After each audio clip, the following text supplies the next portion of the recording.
Sound master का late मरे। इतनी जल्दी क्या है, अभी तो मैंने स्टार्ट किया। कृपया डीजे के सामने से हट जाए। Sound testing.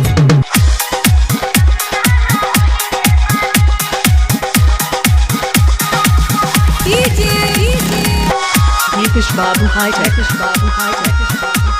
जलेगा पस्त पार बाजार संदेशा।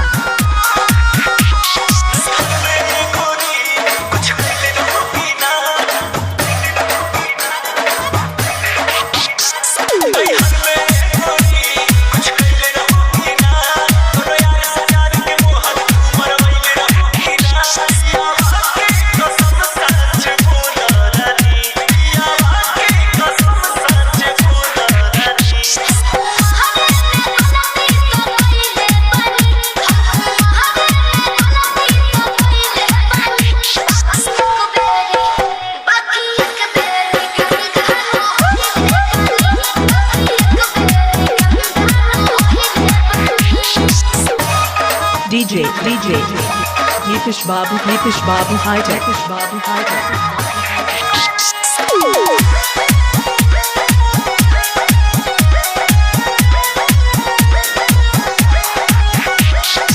जलेगा पस्त पार बाजार संदेशा।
नीतीश बाबू हाईटेक,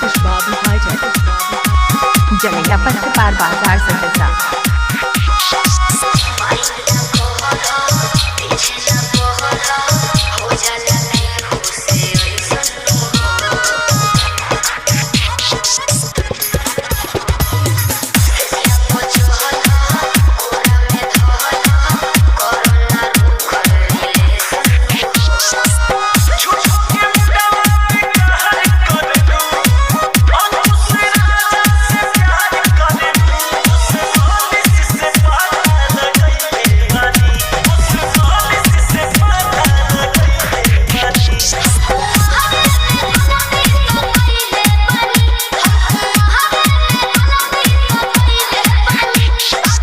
नीतीश बाबू हाईटेक,